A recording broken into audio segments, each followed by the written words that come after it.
So the Trump administration just passed the BBB, Big Beautiful Bill. Even though there was tons and tons of backlash about it, Republicans were mad. There was ridiculous amount of debate, and they passed it anyway because basically it looks like they're all sycophants. We could save $80 million if we just get rid of the entire Congress because we don't need them anymore apparently. And of course, the bill still has to be signed by Trump, which of course is just going to be rubber stamped, maybe even an auto pen. So, in tonight's episode, we are going to go over a few things. Obviously, the bill just passed. So, we want to go over what is actually in the bill. But first, we're going to cover what Republicans said about it, what Elon said about it, specifically the Alaskan senator, what she said about it, and then what she did anyway. And after that, we're going to go over, what's actually in the bill and how it's going to affect you guys. Okay, first things first, let's see what Elon had to say after all that stuff about Doge. He wasn't able to accomplish basically anything. And now he is completely turned on the administration. So let's see what he had to say about the bill. Every member of Congress who campaigned on reducing government spending and then immediately voted for the biggest debt increase in history should hang their head in shame. And they will lose their primary next year if it is the last thing I do on this earth. I love that for Elon. I hope that he does fund all the Republican primaries. He should probably just become a Democrat like he used to be. He probably should do that. I mean, every member of Congress, go ahead and fund them. Fund them, Elon. I mean, get rid of the people there. I've always said that I think we should vote every single person in the House out. Democrats, Republicans, just do it that way, and then they definitely will get the message. Just get a whole new clean slate. Like, do what Americans want you to do, not what you think or what kind of sycophant nonsense you got going. And by the way, like, Elon probably can't accomplish this. Not only will he not do it, probably, he spent 20 million in Wisconsin trying to get that judge elected. They just said no. They basically destroyed them. And $20 million ain't going that far when everybody hates you. Now, we should be clear here. Musk is also mad because the bill does away with a big subsidy on electric car purchases, which, by the way, is good policy, but also his car company Tesla relies on. Yeah, right now that's 7,500. So if you guys want an electric car, make sure you go get one before the end of 2025, because after that, the 7,500 tax break is gone. It's not like he's suddenly a good guy here. Remember, he was the Doge founder. He was running around cutting things like biomedical research, cancer research, and USAID, leading to deaths almost too many to count.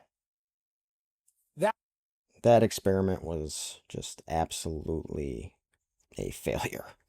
I mean, come on. He was unable to save, it was like 100 billion. He probably caused more damage than he did save, and now they got to go back and fix it, and it'll probably cost 80 billion to fix. So basically, he saved about 20 billion. And what did he say? Was it a trillion or was it 2 trillion? Who the hell knows anymore? That said, again, cue our meme dude, what he's saying about the irresponsibility of the Trump bill, especially about its totally backwards, self-defeating energy agenda, is completely correct. The worst person you know just made a great point. And Trump, for his... I wouldn't say the worst person you know. I honestly think he was high on ketamine the whole time, and now he's sober and seeing things a little bit more clear. part is not happy with Musk's criticisms. So this is good, guys. I looked at this a little bit earlier. You can glean a lot of information based on what Trump says and what he, just based on just his demeanor and the things he says. I don't know. I think we'll have to take a look. We might have to put Doge on Elon. You know what Doge is? Doge Yes, we all know what Doge is. We watched the catastrophe live. is the monster that might have to go back and eat Elon. Wouldn't that be terrible? He's not going to. Trump, dude, you are the one that put him in charge. He was your co-president.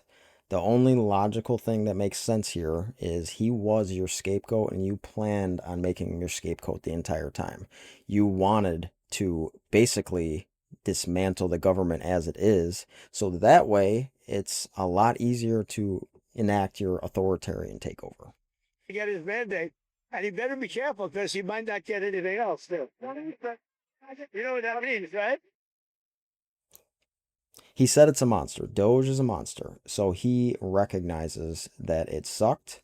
He had no idea what he was doing, or did he? He might have knew exactly what he was doing. At least Trump did. Elon didn't, but Trump might have known what he was doing, basically putting this guy in charge to mess everything up. So that way, later on, it's a lot easier to take charge of those people as you get rid of the people that aren't sycophants. And guys, the absolute worst thing I've seen is this Alaskan Senator Lisa Murkowski. She basically, actually, let's just go to the video. Do I like this bill? No, because I tried to take care of Alaska's interests. But I know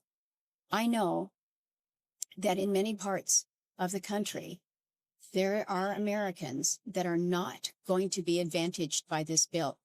I don't like that. Okay. So if she doesn't like it, then maybe not vote for it. That is the bottom line there, guys. Her job is to make the laws. If she's basically saying, I'm trying to get what I want for my Alaskan, constituency, but I don't care about the rest of the country. If you don't like the bill, then just don't vote for it. I thought that's why we elected you people, because we wanted you to do what Americans want us to want, not whatever you want or whatever sycophant nonsense. I keep using that word, guys, but it's the truth. Republicans are all sycophants at this point. They don't believe in anything. We're about to go over what this bill is, but this statement is ridiculous.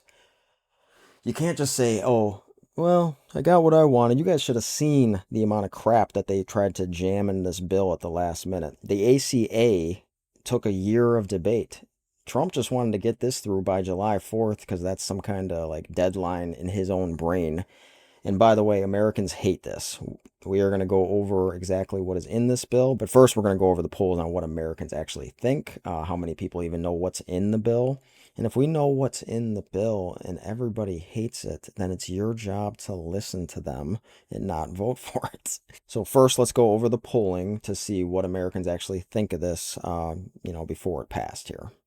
Okay, first things first, let's get to exactly what Americans think of this bill, at least the ones that actually know what's in it. But first, let's look at what J.D. Vance has got to say. He says everything else, the CBO score, the proper baseline, the minutia of the Medicaid policy is immaterial compared to the ICE money and immigration enforcement provisions. Immaterial? I don't think Americans are going to agree with you there, Vance, and that is just a ridiculous statement. Oh, who cares? As long as ICE gets 100 million, we can keep or 100 billion rather, and we can keep snatching people off the streets. It's cool. That's totally cool, Vance. And if we actually, look up what immaterial means, maybe this guy cheated his way through law school or whatever, Yale, wherever the hell he went. Immaterial basically means of no consequence. That is patently false. These consequences are going to be huge. So let's go over what Americans actually think of this bill. All right, so let's cover the breakdown of this bill. This is 5 different polls, including Fox. I mean, they were very honest about it. This was all the way back in June 2nd through the 8th. It only has gotten worse over time, which is the real reason why they were trying to push this through so fast. If you let Americans actually digest and read this bill, which they're kind of supposed to do, are they not? Get a little bit of a public opinion. If Americans actually knew what was in this bill, then they totally would be against it. I mean, they're already against it just based on a lot of the rumors and what they actually see on the news. So why did it pass? Because they were pushing it through. They don't want us to know what's actually in the bill. If they get it through fast enough, we're good now. Okay, so let's go over the specifics of the bill. This is a very good headline, Tax Cuts Now, which a lot of people are going to appreciate, of course, but there's going to be some huge consequences coming down the line, so let's go over some of this stuff. Right now, tax cuts, obviously they're going to start very quickly because otherwise everybody would revolt, so that part is good. I mean, we get no taxes on tips and overtime. The rules are a little shaky, and that does expire in 2028. It's because they're not going to keep that going forever. Basically, he's trying to get them through the primary so that the House and Senate can, still maintain a majority, because you know what'll happen if the Democrats get in. Trump, he'll be done, or they'll get him out of there completely. State and local tax cap increases, good, goes down. Huge. These are huge safety net cuts, guys. Food stamp work requirements. potentially in 2025. Really, all the research that I've done, basically what they're doing is they're going to make it extremely hard through the bureaucratic nonsense and red tape that you have to go through to get your benefits. I've worked with people that are on fixed incomes, Medicaid, Social Security for years. And this is, obviously my personal experience. But selling these people insurance over the phone is not only difficult, but they tell me constantly they don't have two pennies to rub together. They're going to leave, I mean, a lot of them, some of them buy, obviously, but a lot of them are going to leave their kids with huge bills, 10,000, 15,000, 20,000 for a burial. They don't have the money. They can't even navigate a lot of the systems as they are. So this is basically, I guess, if you're, on that side, this is genius to kind of like screw everybody just by making it so hard that people give up. So that, and then also it's going to, of course, add a tremendous amount of paperwork from people in the government that actually have to fill this stuff out and make these changes. So that's just going to increase government spending. And I thought that we were trying to reduce government spending. It's really not going very well. Medicaid work requirements, you see 2026. Medicaid and food stamp funding changes. And then Medicaid and food stamp funding changes, that's going to start in 2028. So basically, I guess the plan is I'm going to, just go roughshod over everything until 2028. And then when I'm on my way out, Trump's thinking, then people can be screwed. And then, of course, what we alluded to earlier with the clean energy cuts, it's going to end September 30th. Home energy credits, December 31st. So if you want to get solar in your house, you want to, get anything like that, that's going to give you like a nice tax cut because it makes sense. It always made sense. Go do that now. If you're going to buy an electric vehicle, go do that now too, because by September 30th, that $7,500 tax credit is gone. Okay, so next year, this will be next year, some of the deductions will fall. One-time permanent boost to $750, $1,500 for couples. Obviously, we like that. I want more money in my pocket. I don't know if it's really going to make up for the Medicaid and the crushing national debt that we're trying to add to. For Americans 65 and older, this is good. They should be protecting our seniors. Starting in 2025 through 2028. You notice that all of these things are going to expire as he leaves office. So essentially, he's just going to leave somebody else holding the bag. No taxes on tips. I see a huge problem with this. Not that, I think it's cool that we're not going to tax the tips of people that work really hard in restaurants and our service people. However, that there's going to be a lot more fraud when you can just reclassify people as tipped employees. What, my bonus was a tip. So, it's only 50 grand. I get it. It is capped at 25,000. Which is not even that much. What if you work in a good restaurant? Okay, no tax on overtime, which is capped at 12,500. That's not even that much. I used to work in an automotive plant. People would make $100,000 on overtime. So those guys are like, oh great, now I get taxed. It's February and now I'm already the tax going up. That kind of sucks. That's a crappy one. Child tax credit permanently increased. We should give child tax credits. I don't have any children, but I think they should get more money for this. State and local tax capped at 40,000. Let's go over some of the more specifics. Food stamp work requirements. So any adult that's got children that are 14 or older, they're basically telling them you got to get back to work or we're just going to cut you off. New rules on health insurance. This is what I was talking about. More restrictions to qualify for subsidies and an end to automatic renewal. So all they're going to do is make it harder and harder to renew Medicaid. And then they're going to, people just give up and they'll just take it away.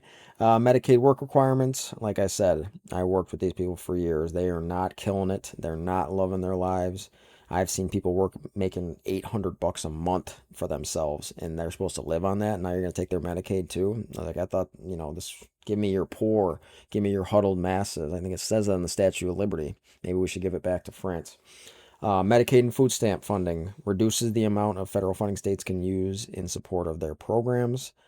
That's going to be a huge problem. I mean, there's a ton of hungry people already. I do not understand how we can grant huge tax cuts to billionaires and just anybody making way more money. And the people that are making like 20 grand a year, they just screwed. I mean, What is going on? Like, I do not see how this bill got passed.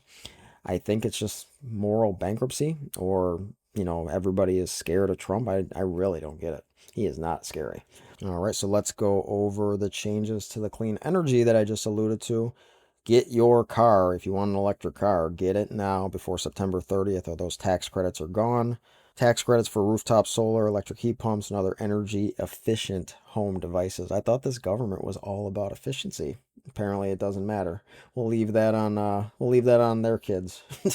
Wind and solar tax credit for businesses. Tax break covering at least 30% of project costs. That sounds good. All right, and then a wind and solar tax credit for businesses. So I don't get it. You're not going to give it to consumers, but you're going to give it to businesses. I think the consumers are the ones that are going broke. All right, guys, to summarize, the big beautiful bill. I don't even know if that's what it's called. I think Chuck Schumer actually got the name changed. But basically, we're going to take away tons of health insurance for millions of people, like 11 million. I've heard 19 million by 2034. It's going to be ridiculous. And guess what? It's not, if you got like poor family members. Let's say your mother is poor, she's on Medicaid, they take it away. They're going to end up asking you for that money. I mean, it's going to hurt the people. Like, as we have an aging population, we got to take care of these people. Literally, like, we're going to have to take care of them, our parents, our friends, family. Like, this is not something to cut. And they just shoved it through fast because they knew that Americans had enough if they had enough time to actually review this, it was going to be like a revolt, and people would have definitely spoke up. But now that it's passed, they're just like, oh, we got it through, so we're done. So this is Lies of the Orange Era. Like, subscribe, and join us next time.